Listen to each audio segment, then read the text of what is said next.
کیا ہوتا ہے جب ایک دنیا کے سب سے طاقتور انٹیلیجنس ادارے کا سربراہ سیاست، کرپشن اور دھوکہ دہی کے جال میں پھنس جاتا ہے؟ ایک ایسا شخص جو کبھی عزت کی نظر سے دیکھا جاتا تھا، جو دوستوں اور دشمنوں کے لیے خوف کی علامت تھا، اچانک خود کو ایک طوفان کے مرکز میں پاتا ہے۔ فیض حمید کون ہے اور کیا وجہ تھی کہ وہ عزت کی بلندیوں سے گر کر اس مقام تک پہنچے؟ ایک ایسا شخص جو پاکستان کے انٹیلیجنس نیٹ ورک کا ماسٹر مائنڈ تھا، آخر کس طرح ان کے ہاتھوں سے سب کچھ نکل گیا؟ جنرل ریٹائرڈ فیض حمید کی زندگی ایک طاقت، عزائم، سازشوں کی کہانی ہے۔ ان کا سفر ایک معزز فوجی افسر سے لے کر پاکستان کے انٹیلیجنس ادارے ISI کے سربراہ تک ایک ایسا راستہ ہے جو پاکستان کے سیاسی منظر نامے کو بدلنے میں اہم کردار ادا کرتا ہے۔ اس تفصیلی تجزیے میں ہم فیض حمید کی ان کہی کہانی کو بے نقاب کریں گے، ان کی طاقت کی بلندی، ان کے کردار پر لگنے والے الزامات، ان کی سیاست میں مداخلت اور وہ الزامات جو پاکستان کی فوجی قیادت کو ہلا کر رکھ دینے والے ہیں۔ فیض حمید کا جنم 17 جنوری 1960 کو سرگودا میں ہوا۔ ان کے خاندان کا تعلق فوج سے تھا اور یہ بات تقریباً طے تھی کہ وہ بھی فوج میں شامل ہوں گے۔ حمید کی ابتدائی زندگی میں ڈسپلن اور عزائم کا غلبہ تھا۔ وہ تیزی سے فوجی رینک میں ترقی کرتے گئے اور اپنی قیادت کی صلاحیتوں کا لوہا منوایا۔ لیکن 2019 میں جب انہیں ISI کا سربراہ مقرر کیا گیا تو یہ وہ لمحہ تھا جس نے ان کی زندگی کی سمت کو ہمیشہ کے لیے بدل دیا۔ جب وہ ISI کے سربراہ بنے تو ان کی طاقت اور اثر و رسوخ پاکستان کے سیاسی اور سیکیورٹی کے منظر نامے میں ایک نیا باب تھا۔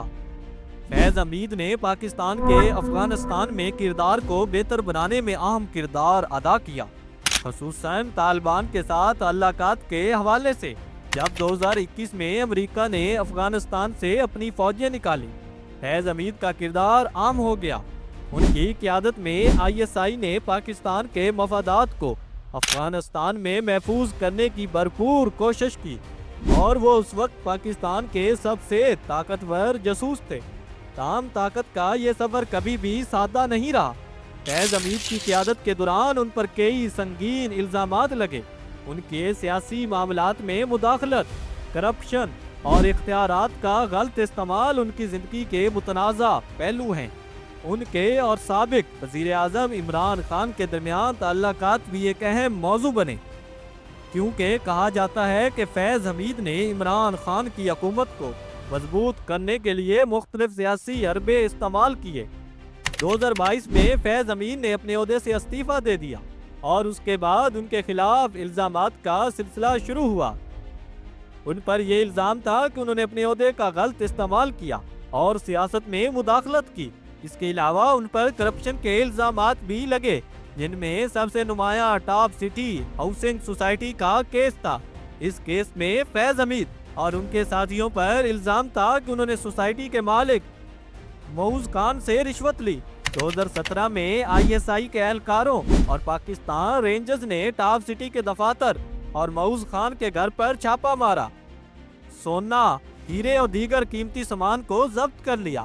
الزام یہ تھا کہ معوذ خان کو دہشت گردی کے جھوٹے الزامات میں ملوث کر کے یہ سامان چھینا گیا۔ اس کے بعد یہ الزام بھی سامنے آیا کہ فیض حمید نے اس معاملے کو اپنے بھائی کی مدد سے حل کیا، معوذ خان کو رشوت دینے پر مجبور کیا، اور ان الزامات میں کہا گیا کہ معوذ خان کو 4 کروڑ روپے نقد دینے پڑے اور ایک ٹی وی نیٹ ورک کی اسپانسرشپ بھی کرنی پڑی۔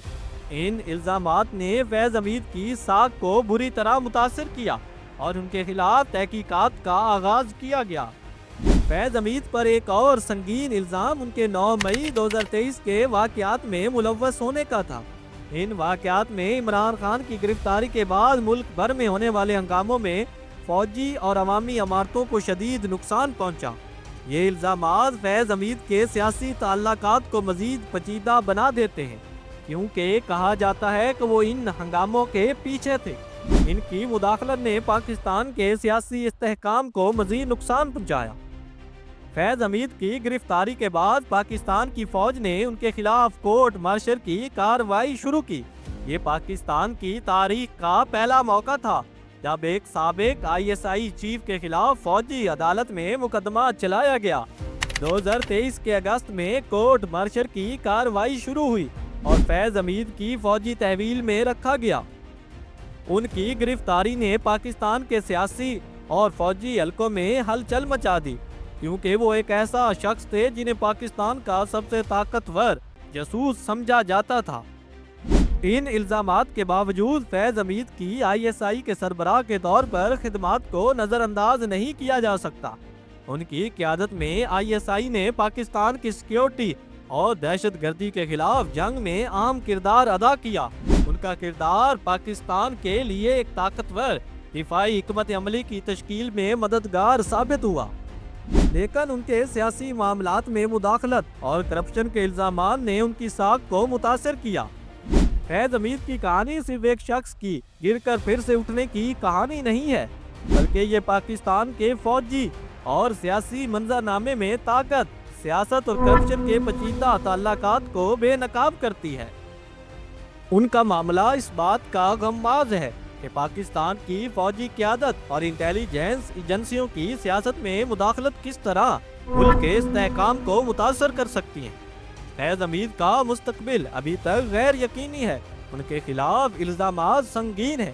اگر ان الزامات کو ثابت کیا جاتا ہے تو یہ پاکستان کی فوجی قیادت کے لیے ایک بڑا دھچکا ہوگا، لیکن ایک بات واضح ہے کہ ان کی کہانی پاکستان کی سیاست اور فوجی قیادت کے لیے ایک سنگ میل ثابت ہوگی۔ اگر آپ کو فیض حمید کی انکہی کہانی پسند آئی ہے تو اس ویڈیو کو لائک کریں، اپنے دوستوں کے ساتھ شیئر کریں اور ہمارے چینل کو سبسکرائب کریں تاکہ آپ کو مزید ایسی معلوماتی ویڈیوز دیکھنے کو مل سکے۔ آپ کی رائے کا انتظار رہے گا۔ کمنٹس میں اپنے خیالات ضرور بتائیے۔ اگلی ویڈیو میں ملاقات ہوگی۔